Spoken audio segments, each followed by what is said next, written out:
Chapter 21. Sarah instinctively crouched when she heard the distant crackle of small arms and the sound of dozens and dozens of firecrackers. Pinpricks of light flashed in the distance long before the sound arrived. "Can't see what's going on," Sarah said. "We have to get closer." Alan rushed to the rack behind the dais and grabbed 2 pairs of night vision goggles. "Sarah," he said loudly while Crouch walking toward her. She took a pair, pulled them on, and tapped them once to activate them. A green tinge covered the world and the thickest shadows disappeared around the ship. She set the zoom to maximum, focused her eyes, and sucked in a ragged breath. A shadowy figure stood at the gunwale with its rifle pointed at what looked like a cross between a fin and an oar rising from the ocean. The appendage's end was a rippling, growing mass of cilia reaching for the gunwale. Another volley of bullets popped from Kojo's rifle, these less panicked and more measured, bright pinpoints appearing on the fin with each shot. "Fuck me," Alan said. She couldn't break her stare with the jittering scene, the fin already changing, the cilia retracting, and the oar-like shape falling over from its base as if cut from reality by a scalpel made of light. By the time Kojo had raised the rifle to fire at the staring thing, dozens of humps had appeared in the raised end of the oar or fin. They rippled and thickened, thousands of tiny strands crackling as they extruded from the impossibly black creature. Kojo fired the first few shots in rapid succession. Half a mag went wild, and a few rounds struck their target more by proximity than actual aim. Bright points of light appeared on the ocean surface where the errant rounds had struck. They burned for half a second and disappeared as though they'd never existed at all. He aimed carefully and pulled the trigger, his eyes staring down the sight and trying to focus on hitting the base of the fin rather than the stuff growing toward him. 9 points of light burned on the thing, a tight pattern considering he was standing at the gunwale of his ship rocking on an ocean with a giant fucking alien monster trying to eat him. The ship creaked, but he didn't register the sound. His ears rang with the high-pitched whine of an angry mosquito trapped inside his cochlea. The burning dots of light flashed as Kojo emptied his mag. Black smoke rose into the air. "Kojo!" Rag screamed, although he barely noticed. She might have said something else, but he didn't hear it. Rags moved from her post when Kojo yelled at her. As fast as she dared, she skirted the harness and winched for the Zode and headed to the gunwale. Her brain froze at what she saw, and Kojo fired his weapon. She was still raising hers when the bright lights burned into the creature's obsidian shell. The image of the thing in the church exploding like an underwater hellfire missile flashed across her mind. She crouched behind the gunwale, and at the same time, she screamed for Kojo to get down. She didn't get past the first word of her command. Instead, a pressure wave flattened her against the gunwale, punishing her ears and knocking her sideways. She rolled on the deck as the ship canted several degrees to port. The hull groaned as she rolled over on her chest and pushed up into a crouch, her rifle untangled and in her arms, and a mist of steam wafted from the ocean to the top of the ship's cabin.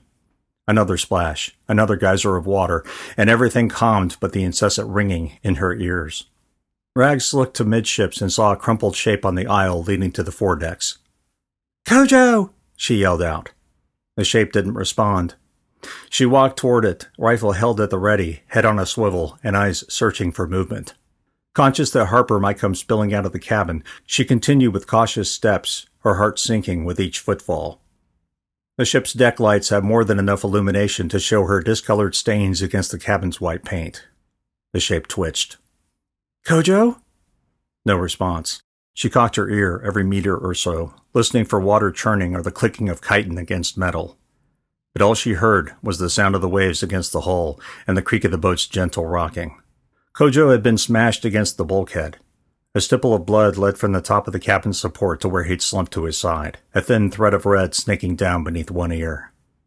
She put a finger to one of his limp wrists, felt a strong heartbeat, and relaxed slightly.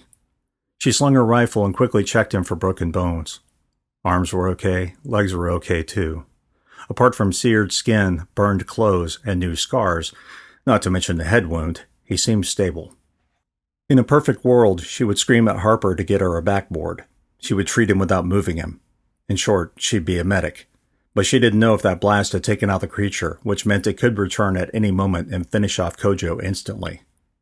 She put her arms beneath his pits and dragged him away from the mid-decks into the cabin entrance.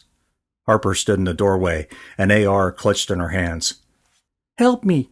Rags said. Harper slung her rifle and assisted Rags in moving Kojo inside the cabin. "You want to lift him?" Harper asked. "No. Make him comfortable, and be damned careful with his head. I don't know if he has a fractured skull." Rags ran back out onto the deck before the older woman could respond. Through the open cabin hatch, she heard Alan's voice squawking over the radio, asking for status. Rags ignored it and cautiously headed back to the gunwale where Kojo had been wounded. She rose from her crouch and stared over the side, rifle ready to empty a magazine.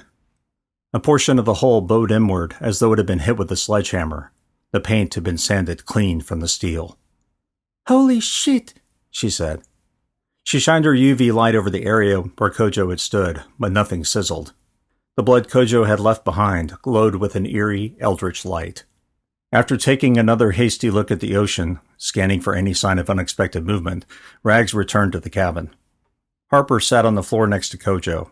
She propped him up and placed a pillow behind his head. Rags couldn't hear what she was saying, but she was whispering in Kojo's ear. Ignoring her, Rags picked up the radio. "Salty," Rags said. "We have damage to the port side, and Kojo is down. Repeat, Kojo is down. Over." Alan quickly responded. Copy. Status of the ship? "Damaged. Looks like all of it is above the waterline." Copy. Condition of Kojo? "Shockwave hit him hard. He's concussed, and possibly has a fractured skull. Over." Alan responded after a pause. Copy. M2? She shook her head, although she knew he couldn't see her. "Always happens," she thought to herself. "No sign of it. I don't know how much of it exploded. Over." Nest, it is still alive and still swimming near you. We can see it about 20 meters off your starboard aft. Over. Rag's heart skipped a beat, and she stared down at Kojo. She needed to check his skull, needed to... "Go be an animal," Harper growled at her. Rags blinked twice and activated her headset. "On comms," she said, and walked back through the hatch. Halfway to the aft deck, she slowed and crouch-walked near the gunwale. "Salty, I'm aft." Hold position. Rags realized her heart was beating too fast, so she focused on slowing it. After a few moments, it stubbornly obeyed. She pushed away the thoughts of Kojo and the thing that had attacked them from the ocean. "Just another assailant. You're in cover and waiting for instructions to take out the enemy. Normal operation." The interior monologue repeated itself as the sound of the ocean became a low tone she could barely hear. She got used to its nearly regular rhythm, her mind shuffling the sound away as static to be ignored so she could focus on any anomalies, like splashing. Seconds later, Alan said, Nest, M2 approaching slowly. Maybe 100 meters out and closing. Over. "Copy. Tell me when it gets to 25, Salty. Over." Copy. She tapped the radio twice and it connected to the intercom inside the Keko. "Mother?" Mother. Harper said. We out of danger? "No. Prep for an attack." Lovely. I have Kojo stabilized for now. Going to belt him down so he doesn't move. "Good idea. Could use another gun up here." Harper was quiet for a few beats. When we can, she replied. Mother out. Rags wanted to pop up over the gunwale and take a look for herself.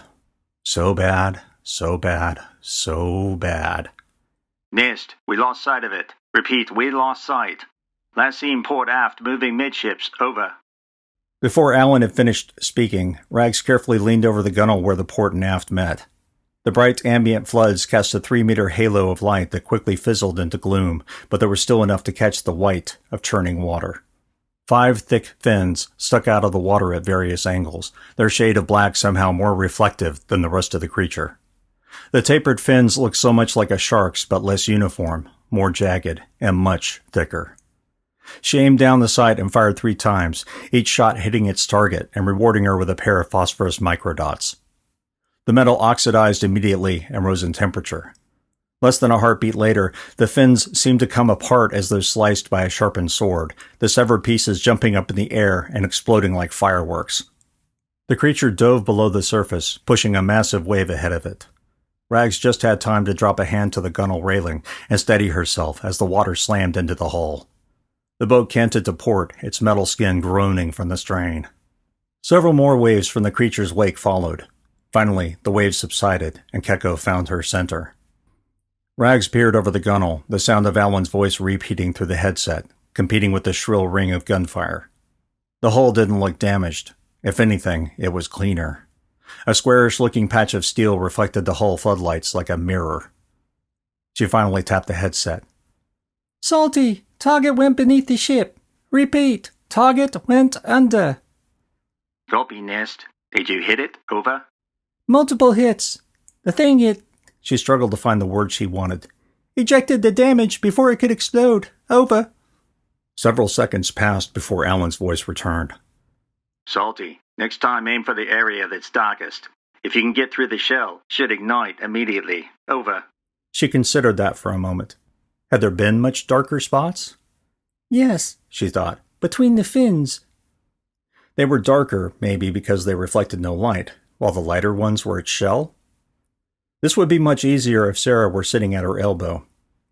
I think I know what she means, Rags said. Her heart had slowed, but it still thumped harder than it should. Gee, wonder why that is, She thought with a grin.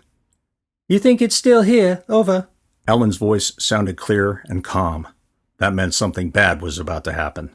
It's surfaced and looks like it's circling. We can try to distract it. Rags didn't have to think before she shook her head. No, Salty, we're harder to take down for now. Out. She tapped the transmitter again. Mother, need another gun. Real soon. What the hell was that? Harper asked. The thing you weren't supposed to know about is in the water and taking runs at us, Rags said. It's circling. Don't you have weapons? Something bigger than a bullet? Yes, she had grenades, both phosphorus and conventional. Plenty of ammo. But none of that was going to help if she couldn't hit the target or if it could shrug off the munitions. Timing a grenade would be damn tricky with it moving like that. And if it slipped out of your hands for any reason, well, that would be that. You'd go up like a torch or be blown into a mist. The hull wouldn't like it either. Some a last ditch, She said. but yeah, still need a spotter. I'm coming already. Rags hit the headset again.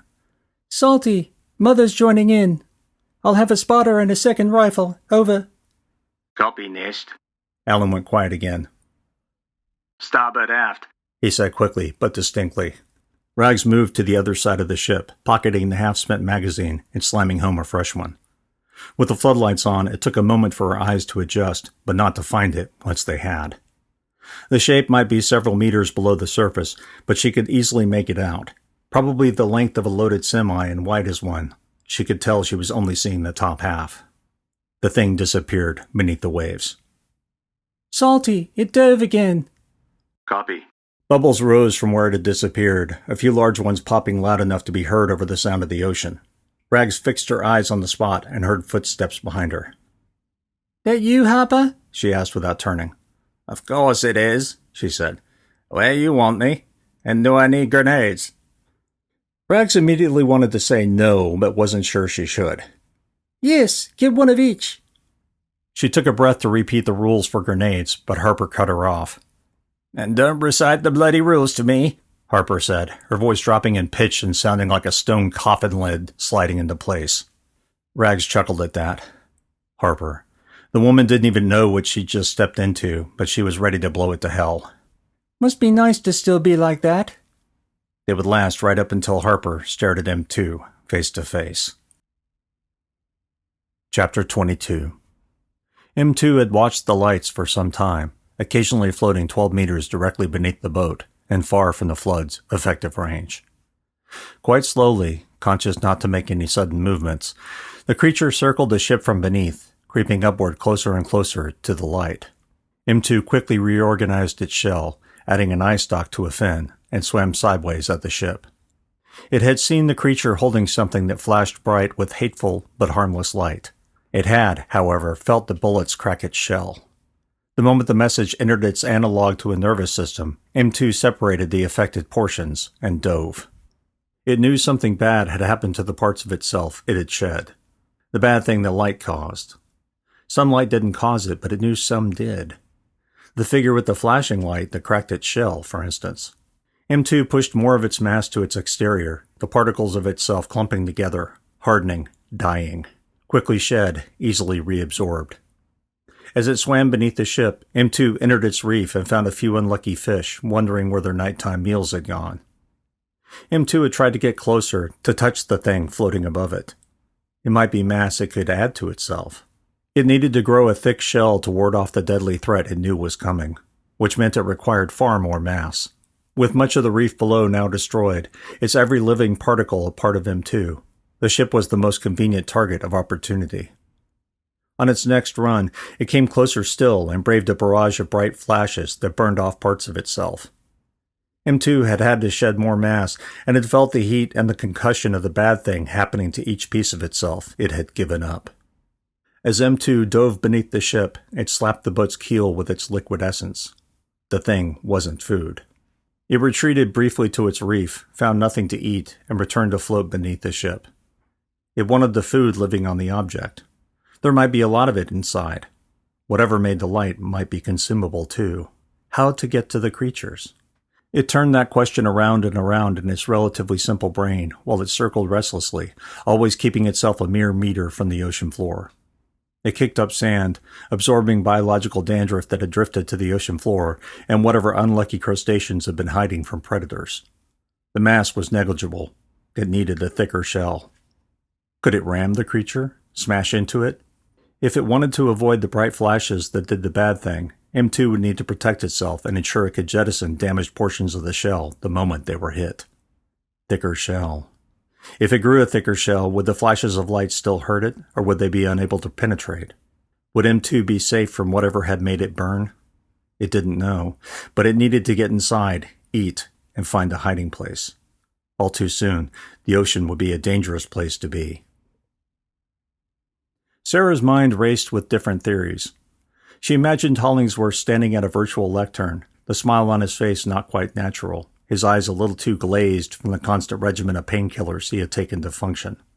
"What does it want?" the imaginary Hollingsworth asked the non-existent lecture hall. When she didn't answer, Hollingsworth frowned. "It wants food, shelter, and safety. It wants what all organisms must have. To survive long enough to breed, you must have those three things first." Food, shelter, safety, breed. Food, shelter, safety, breed. The imaginary Hollingsworth raised his gloved hand to gesture, but the motions were somewhat muted. "M2 is bigger than ever, so safety from predators is taken care of. What about shelter?" "Doesn't have that," she mentally answered.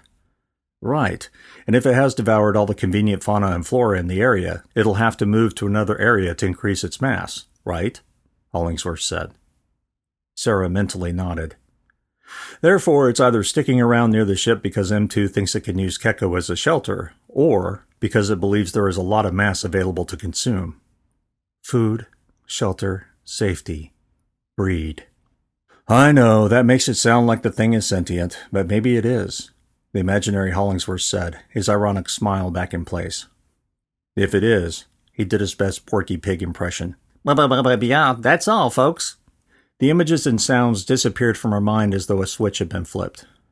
Daydreaming, or in this case, stress dreaming. Alan had reoriented the Zode and pointed its bow directly at the ship. He said he didn't want to waste time trying to turn the boat around before blasting the throttle wide open. If Keko needed them, he wanted to be ready. That left Sarah sitting near the couplings for the ROV and light array cables. The moment they decided to bug out, she'd unmount both couplings, toss them over the side, and Ellen would get them to the Keko as fast as he could. Good plan. Too bad she was sure there was something wrong with it. The last attack from M2 had taken place more than 15 minutes ago. Since then, there hadn't been so much as a sign, not even a random oxygen bubble. Sarah hated being this far away from the ship. Had she been paying attention, not been so fucking tired and concussed, and actually examined Hippie, she'd have known. She could have kept all this from happening. But Sarah never dreamed someone could get infected like that. A tear threatened to squeeze its way out, but she held it back. It wasn't that having guilt over his death or mourning his loss was wrong. No, that was human. Right now, however, was not the time to be human. Worse, she was here on the Zode and unable to see what Rags had seen, and how M2 had behaved. If she had experienced the encounters with the creature firsthand, she'd recognize behavior or features that deviated from her past two experiences with M2, and maybe even notice similar vulnerabilities. Sarah had watched hours upon hours of film on M2. She'd viewed video footage of her team inside Ben Taub, hell, of herself, and all the moments inside Miskatonic.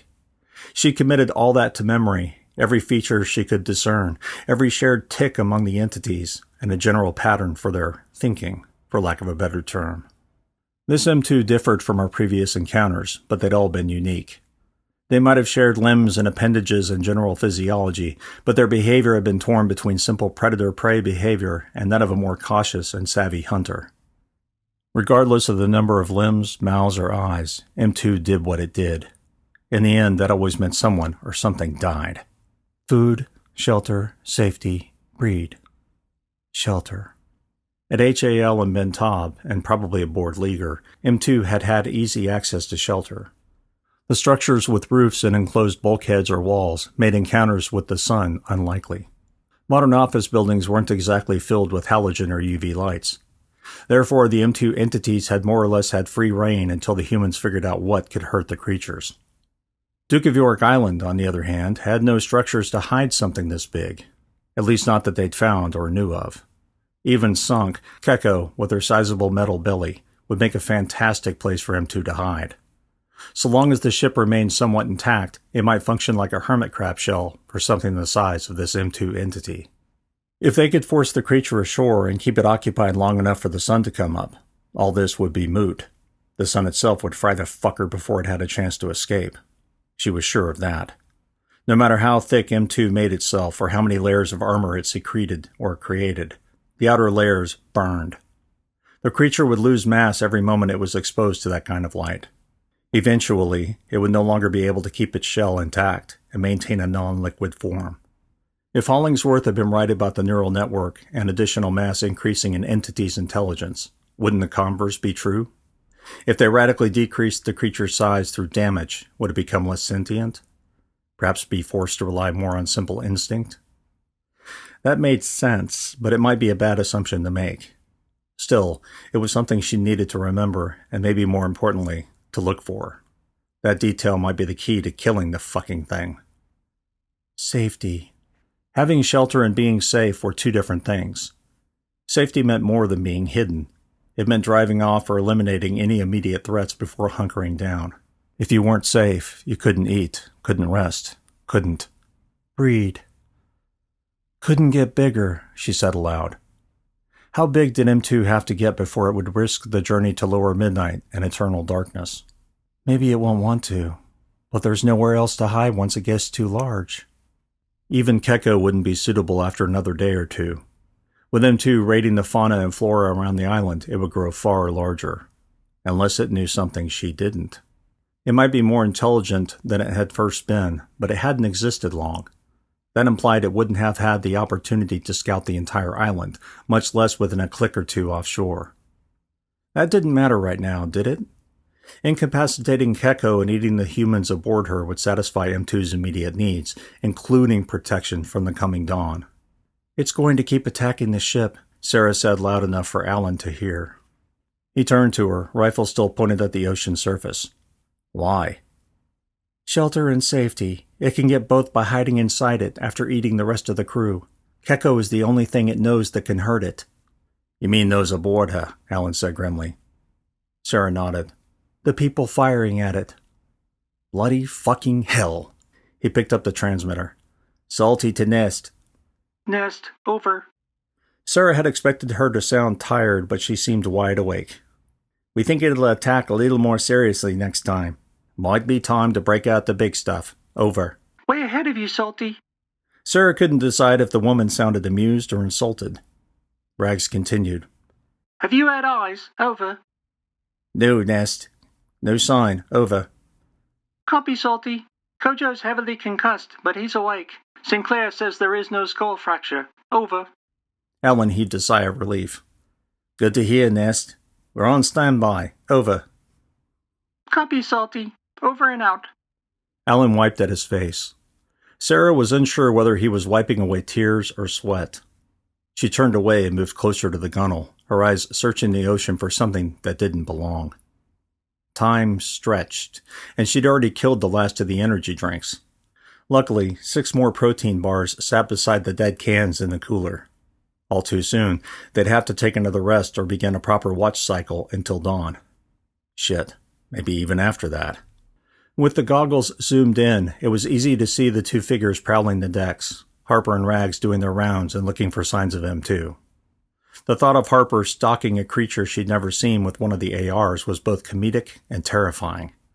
Then again, Sarah had no idea what the woman used to do, and from what Alan had hinted, Harper had been in the Black Ops game herself. Kojo was down, but Harper might be an adequate backup. If there is such a thing, Sarah thought. Boss, Given's ghostly voice said in her mind. We killed the huge bastard at Ben Taub with a wheelchair and O2 tanks. How much backup did we need then? If you'd survived, she told the voice, you'd be here to tell me that in person. The voice had no response because not even Sarah herself could think of one. Givens, Catfish, Hollingsworth. Who was she going to wish was on this mission next? Moore? Or maybe her 6th grade science teacher? Sarah shook away the clutter of thoughts and tried to refocus on the ocean. It was getting harder to do that. At some point, and relatively soon, she'd have to admit to Alan that she needed a nap. Forget pride. Be responsible. Oh, but it's going to be hell to admit it. 15 minutes, she thought. 15 minutes and I'll throw in the towel.